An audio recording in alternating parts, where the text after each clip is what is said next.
Welcome to Digital Marketing for Contractors, a podcast for home improvement contractors to help you crush your lead goals and take your business to the next level. Join us each episode as we give you powerful insights and practical tips on the best digital marketing strategies to help you grow your home improvement business. Let's get started.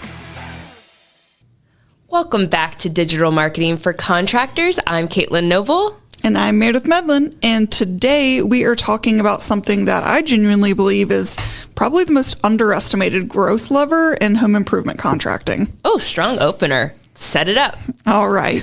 Reviews, reputation, and referrals. The 3 R's. Three favorite R's. And I say underestimated because every contractor knows that these things matter, but few are actually managing them with any kind of intention or system. It's all reactive. So a review comes in, maybe they respond, maybe they don't. Somebody refers a neighbor, great. Nobody does anything, though, to make anything happen more consistently. It just kind of happens in the background instead of being treated like the revenue driver it actually is. Exactly. And home improvement specifically, where trust is everything, where you are literally letting strangers into your home, where a single project can cost tens of thousands of dollars, your reputation is your marketing, like full stop. Full stop, period. Today, we're going to cover 3 big areas. First, managing your reputation across platforms, not just Google, but Yelp, Houzz, BBB, all of it. Second, responding to reviews the right way, both the glowing ones and the ones that make you want to throw your phone across the room. And third, building a system that actually gets you more Google reviews consistently, because volume and velocity matter more than most contractors realize. Yeah, and we will weave in how reviews plug directly into your paid ads and your local SEO as well, because it all connects. Oh, it really does. Let's get into it. All right. So let's go ahead and start with the big picture, because I think a lot of contractors are thinking about reviews a bit too narrowly. They're focused on Google, which that makes sense. Yeah. Google's the priority, but your reputation lives in more places than just that. And homeowners are checking more places than most contractors really assume. Yeah, Meredith's going to get to do the honors, I think, today. I am. Why don't you walk us through the platform landscape? Sure. Okay. So Google Business Profile is obviously ground zero. That's where the highest volume of reviews live for most contractors, and it's the most visible. But then you've got Yelp, which has a complicated relationship with contractors, and we'll get into that. Then you've got Houzz, which is really relevant for kitchen and bath remodelers, interior renovation, anything where design is part of the conversation. You got Angie, Home Advisor. Those are review platforms. But I forget that. Yeah, they're review platforms, but also lead gen platforms at the same time. And then BBB, which carries more weight with older homeowners than a lot of marketers tend to give it credit for. And then you got Facebook, which isn't traditionally thought of as a review platform, but homeowners absolutely go. Check a business's Facebook page, and then they'll look at the recommendations, the posts, the neighborhood groups, which I know is something that you are passionate about. Oh, I love a good neighborhood group. The last one is something I want to come back to. Just like I said, the neighborhood group thing is genuinely a major referral channel for home improvement that nobody talks about enough. Yeah, but let's start now with platform management. The number one mistake we see is inconsistency. A contractor has 140 reviews on Google, but 6 on Houzz, and a Yelp listing that they haven't touched in 3 years. Yikes. And 2 bad reviews sitting at the top because nobody has ever responded to them. And in a homeowner who finds them on Houzz first sees 6 reviews in an unresponsive business and moves on. Yeah, they're gone. And the contractor has no idea it even happened because they're not looking at anything except for Google. Exactly. And so what does good platform management actually look like day to day? Okay, first you need to know what's out there. Do a full audit. Yeah. Claim every listing you haven't claimed. Make sure that your name, address, phone number, and website are consistent across all of them. Inconsistency in your NAP data, NAP stands for name, address, phone, is not just a reputation issue. It really is a local SEO issue because Correct. Google uses that consistency as a trust signal, and also AI search platforms as well. 100%. And, when our contractors come to work with Fat Cat, that's the first thing we do is we run your site through a NAP audit, and we get all of that cleaned up because it is so critical. Yep. So beyond the audit, you need a monitoring system. You cannot be manually checking 6 platforms every day. It's just ridiculous. You can't. There are reputation management tools that consolidate all of your reviews into one dashboard. Bird Eye, Podium, Nice Job are ones we see used in the industry. You get notified when a review comes in anywhere. You can respond from one place. That's the infrastructure that makes this manageable at scale. Yeah. Okay, let's talk about Yelp specifically, because I know contractors have had a complicated relationship with the platform. Complicated is generous. Yeah, and there's frustration. It's real. Yelp's algorithm aggressively filters reviews, especially from accounts that don't have a lot of Yelp activity. So a contractor gets 5 genuine 5-star reviews from happy customers, and Yelp is going to filter out 4 of them because those customers don't use Yelp regularly. So it can feel kind of rigged. Right. And I mean, I understand why, you'd be frustrated. I'm frustrated even hearing that, but here's the thing. Yelp still has real traffic, especially in certain markets for certain demographics. And if you have a thin or negative Yelp presence and a homeowner checks there, that's a problem. So we tell contractors, don't obsess over Yelp, but don't ignore it either. Claim your listing, make sure your information is complete and accurate, and respond to whatever reviews do make it through that filter. That is the minimum. Yeah. And what about House? Because I feel like that one is really underutilized, specifically for the remodelers. Yeah, we've got some, custom home builders, luxury home builders that are obviously active on House, but we really don't touch it with our remodeling contractors. And I think it's because House is such a design-forward platform. People on it are homeowners who are actively planning renovation projects, looking for inspiration photos, comparing contractors. So the intent there is extremely high, and a contractor with a well-built-out House profile, the key here, good project photos, and a solid review count stands out because so many competitors have abandoned it or just don't take it seriously. Yeah. And so for a kitchen or bath remodeler, or even a siding company that does a lot of high-end work, and you have great before and afters, House is absolutely worth the investment. It definitely is. And I don't even know if there is an investment. I think Yelp, yes. Just a time investment with House. Totally. So totally worth it. And the photo content you build for your house can be repurposed everywhere. Your website, your meta ads, your Google business profile post, one photo shoot, simple platform, multiple platforms. That's how you build a content library efficiently. And before we move on, BBB, how seriously should contractors take that? I mean, more seriously than the under 40 crowds tend to. The homeowners spending real money on a major home remodel project, a full kitchen renovation, whole house siding replacement, master bath remodel, they skew older. And that demographic absolutely checks the BBB. An A+ rating and a clean complaint history is a trust signal that still carries weight over with that buyer.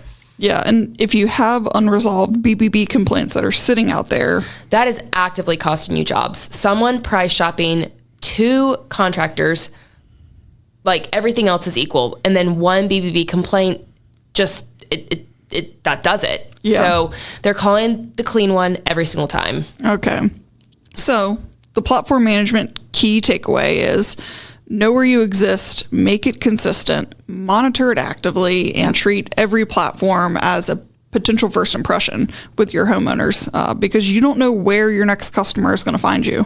And, we mentioned a few, monitoring systems. I mean, we don't have tied in partnerships with any of them. We have used most of them on behalf of our clients who have signed up, but I would seriously consider that. And if you do need help from an agency to monitor those reviews and respond to them, obviously we're here. Yeah, for sure. Okay, let's talk about what happens when they find you and they've left a review. So review responses, this is where I see contractors leave so much trust on the table, and it goes both directions, not responding to good reviews and responding badly to negative ones. Yeah, so let's start with the positive reviews because I think people underestimate how much a response matters even there on a positive review. It matters so much. When you respond to a positive review, you're not just talking to the person who left it. You're talking to every future homeowner who reads that review thread. A warm, specific, personalized response signals that this is a company that actually cares about its customers. It reinforces the experience the reviewer described, and it keeps your Google business profile active, which, believe it or not, Google does notice that. And so what does a good positive review response actually look like? Like, what's a real example? Yeah, specific, not generic, not just, thanks for the kind words, we appreciate your business. That tells the reader nothing. You want to reference something from the review itself. If they mentioned your crew was clean and respectful, reflect that back. We're really proud of how our team treats every home they work in. If they mentioned a specific project detail, acknowledge it. The more specific the response, the more real and trustworthy it reads. Right. And I'm pretty sure it's also good for local SEO too. Absolutely. And AI. And AI visibility. So all of that. And honestly, it just shows the reviewer that you actually read what they wrote. Like you took the time. People notice that and appreciate it. Now, negative reviews. This is where things get spicy. Yeah. This is a place where contractors really struggle. And, you know, I get it. Yeah, they do. And understandably, you've poured your heart into a project. You think it went great. And then someone leaves a 1-star review, or I mean, heck, even a 2-star review burns. Yeah. I mean, saying your crew left a mess, didn't return their calls. Your first instinct is to defend yourself, maybe just too strongly. Yeah. And honestly, that instinct is almost always wrong when it comes to this. Almost always, because here's what matters. The audience for your response is not the person who left the bad review. The relationship may be unsalvageable, and that's okay. The audience is every other homeowner who reads that exchange. And what they're watching for is, how does this company handle conflict? Are they professional? Do they take accountability? Or do they get defensive and make it worse? Yeah. The ones that make it worse are pretty painful to read when you see that back and forth. Yeah, they really are. The contractor who replies with, "This is completely false. We have no record of this customer. This is a competitor trying to hurt our business." Even if that's true, it just reads terribly. It sounds defensive. It raises more questions than answers. Yeah, absolutely. So if that's the wrong way, what is the right way to respond to a negative review? Yeah, the framework I always like to come back to is acknowledge, don't argue, express genuine concern, take it offline. Something like, "We're really sorry to hear your experience didn't meet our standards. That's genuinely not the experience we want any homeowner to have. We'd love the chance to make this right. Please reach out to us directly at," give your phone number. That response does several things. It shows accountability without admitting the specific wrongdoing. It shows future readers that you're responsive, and it moves the conversation out of the public eye where you can actually resolve it. Exactly. And if the review is completely fabricated, like what if you genuinely have no idea who this person is and it really is just a fake review? Same approach, slightly different wording.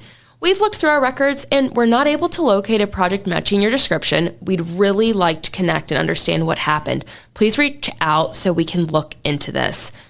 You're not calling them a liar publicly. You're creating an opening for a resolution while signaling to readers that something may be off. Smart. And what about the fake reviews? Can you get fake reviews removed? My favorite question. I just talked to a prospect and they're like, "We've paid thousands of dollars to get reviews removed." And I was like, "Oh my gosh." What? But yeah, anyways, that being said, you can try. Google does have a flagging process, and if a review clearly violates their policies for someone like who wasn't a customer, if it contains, God forbid, hate speech, if it's spam, you can flag it for removal. The process is slow and inconsistent. That is still the case. The better play is to actually just respond professionally and then bury that bad review with a wave of legitimate positive ones. Right. And that brings us to velocity. So if you have 200 Google reviews and one of those reviews is bad, that one bad review has almost no impact on how people perceive you. Correct. But if you only have 12 reviews and one is bad, that's 8% of your profile being a red flag. Volume is the protection. That's why getting reviews consistently matters so much, not just for rankings, which we'll get to, but as a buffer against the inevitable 1-2-star that everyone gets eventually. Yeah, and there's something I want to flag specifically for the home improvement context, which is emotionally charged negative reviews. home improvement projects can go wrong. Delays happen, scope creep happens, and we're human, so miscommunication happens. Yep. And homeowners who feel burned, they will go hard on reviews. They're not just frustrated, but they're angry, and they want to be heard. I mean, I've openly on this podcast before said I have left a review for a home improvement company that we never did business with, and on behalf of my personal life, because we had a, please do not disturb. We have a newborn baby sleeping sign on our door, and the canvasser still. Lord have mercy. And we have dogs. I mean, and I was vulnerable, sensitive, and it just irked me that they didn't have a care for something going on in my life. And that's exactly what you're saying. So, right. But the worst thing you can do in that moment is dismiss my energy, dismiss that angry energy. Yeah. And the best contractor responses that we've ever seen on negative reviews read things it was written by somebody who genuinely cared about making it right. It wasn't just a PR script right. or a legal disclaimer. It was literally just a human saying, this matters to us, tell us more, and we want to fix it. And sometimes, not always, but sometimes that response actually gets the homeowner to come back and update their review. Not because you asked them to, but because they felt heard. And honestly, that is worth so much more than any ad that you can run. And let me just say, those canvassers have not come back to my Yeah, I bet they have not. Okay, let's talk about the proactive side, actually getting more reviews in the first place, because that's where most contractors have the biggest operational gap. Yeah, so let's talk about actually generating Google reviews at scale, because this is where most contractors have a huge operational gap and they do good work, but their customers are happy. They still only have 30 reviews, and they've been in business for over 10 years. That's because you never ask. Or you've asked once, it's awkward, it's at the end of the job, and you just leave it at that. Yeah. And, a lot of times the homeowner fully intends to go and leave a review, but they get busy, life happens, and they just forget. Yes, the ask has to be systematized. It cannot rely on the technician or sales rep remembering to bring it up at the right moment. The most effective review generation programs are automated and triggered, something that happens in your CRM or your field management software, and a review request goes out automatically. Right. And what is the trigger? Sure. So typically job completion or invoice paid, whichever makes more sense for your workflow. The homeowner then will get a text, and the message is warm and personal, not Acme Roofing, please review us, leave us a review, please. Something that actually sounds like it came from a human. Hey, Linda, this is Mike from Acme. It was a pleasure working with you on your roof last week. If you have a couple of minutes and are happy with how things turned out, a Google review would mean the world to us. It helps other homeowners in your neighborhood find contractors they can trust. And then make sure you have that direct link to your Google business profile included. And so it's one tap to that review form. Right. And timing matters a lot here, right? Because, what if you send the request too soon? You catch them before the experience has been settled. And if you wait too long, the momentum is gone. The sweet spot is usually 24 to 72 hours after project completion. The job is done. The house looks great.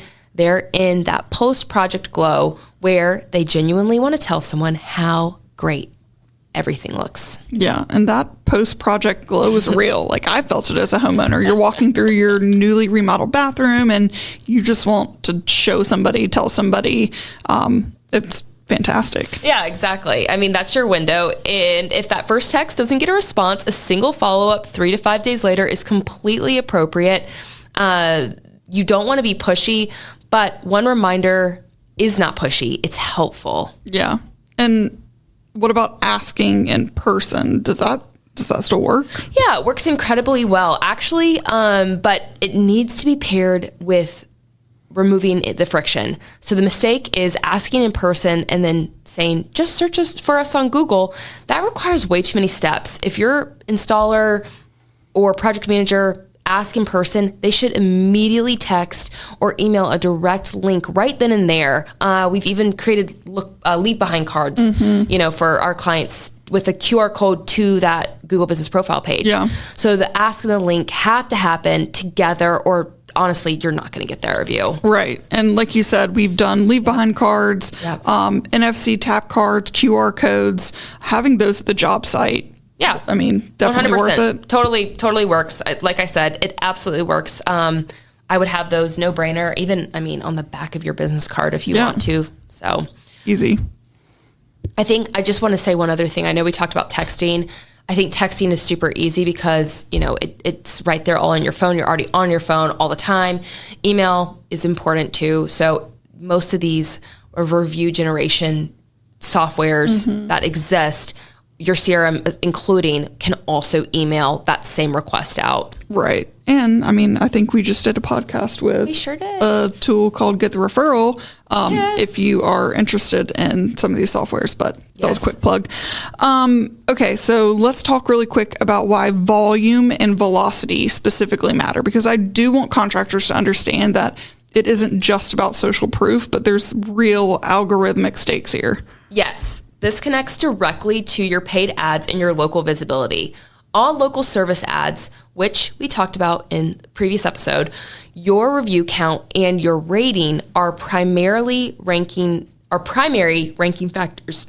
Google is literally sorting you against competitors based on how many reviews you have and how good they are. Let me say that again.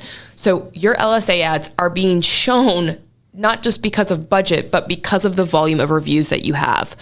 A contractor with 40 reviews and a 4.8 rating is going to consistently outrank a contractor with 12 reviews and a 4.6, all else being equal. And in local organic search, your Google Business Profile visibility, your map pack ranking, it's all the same story. Same story. Google's algorithm treats reviews as trust signals. Consistent, recent reviews signal that your business is active and legitimate. A business that got a review 8 months ago looks stagnant compared to ones getting 2 to 3 reviews a week. Yeah. And that velocity piece is something that I don't think most contractors think about. It's not just the total count. Recency matters. Recency. And regency. We want to be regal as well. Recency matters a lot. This is why a burst campaign where you go ask 50 past customers all at once is less effective long-term than a steady drip of new reviews every week. That drip is going to win. All right. Let's talk about something that I love, which is taking your reviews off platform and actually putting them to work in your marketing. This is so underutilized. Your reviews are content. They are free, authentic, trust-building content that you did not have to write. That's a win. Most contractors leave them sitting on Google where only people who are searching for you guys on Google ever see them. And so what does it actually look like to put reviews to work with your marketing? A few things. First, your website. A rotating testimonial section on your homepage is table stakes. But go further. Put relevant reviews on your individual service pages. Someone on your roofing page should see reviews specifically about real roofing jobs. Someone on your bathroom remodel page sees bathroom remodel reviews. The more contextually matched the social proof, the more persuasive it is. It feels relevant, instead of just just generic filler. Exactly, 100%. Second, your paid ads. Review snippets and star ratings can be incorporated into your Google ad extensions. Google calls these seller ratings, and they have increased your click-through rates, I'm going to say that again. And they increase your click-through rate meaningfully when you have those seller ratings attached to your Google ad extensions. Click-through rates go up. So seeing that 4.9 stars in a search ad before even visiting the website builds pre-trust.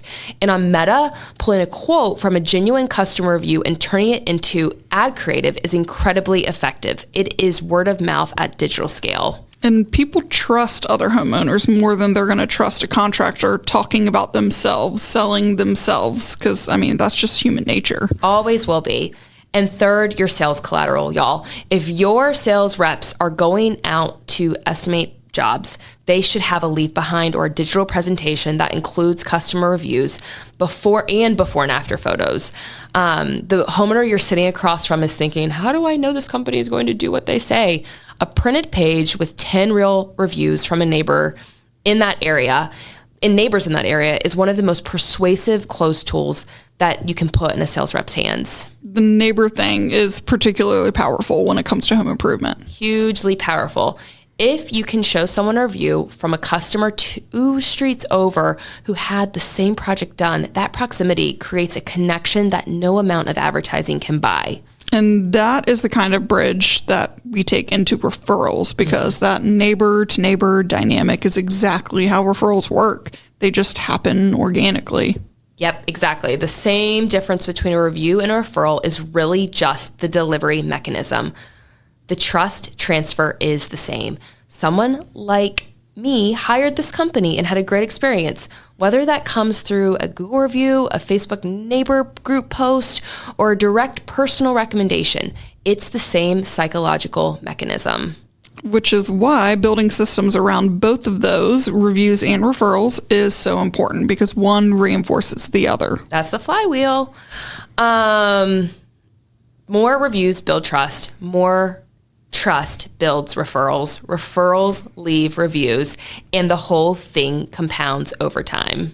All right, let's land the plane, Caitlyn. Let's hit the recap. Platform management. Okay. Know where your reputation lives. It's not just on Google. Claim everything. Make your information consistent everywhere and actively monitor across Yelp, Houzz, BBB, Facebook, and Angie. A bad impression on any one of those platforms can cost you a job you never knew you lost. And review responses. Respond to every review, positive or negative. Treat positive responses as a conversation with future customers, not just a thank you to the reviewer. On negative reviews, acknowledge, don't argue, and just take it offline. Your audience is the homeowner reading 6 months from now, not the person who just left that complaint. Keep that in mind. Yeah, that's a really great reminder. So Google review volume and velocity. You need to build a systematic, automated ask process triggered by job completion. Time it right, make it frictionless with a direct link, and think in terms of a steady weekly drip rather than burst. Volume is your protection. Recency is your signal to Google that you're active and trusted. And then let's put those reviews to work. Put them on your website, in your Google and Meta ads, in your sales collateral. Reviews are content, and they are your most credible marketing asset, and most contractors really are just leaving them sitting unused. That's exactly right. So the through line today is that reputation in home improvement is not passive. It doesn't just happen because you do good work. It has to be managed with intention, systemized, and it has to be activated. The contractors who treat it the way they have a compounding advantage. I'm going to say that one more time. So many Run that words. back, Turbo. The contractors who treat it that way, treat it with intention, systematically, and activated. You are going to have a compounding advantage that gets harder and harder to catch up to. There we go. Very well said. Okay. So if you got value out of this episode today, please subscribe, leave us a review. Yes, we see the irony in that ask, and share it with a contractor who needs to hear it. And if you want us to go even deeper on any of this, a full episode on review generation tools or how to build a contractor referral program from scratch, just let us know. And of course, thank you so much for hanging out with us today. We will be back next week. See you then. Digital marketing for contractors is created by Fat Cat Strategies. For more information, visit fatcatstrategies.com.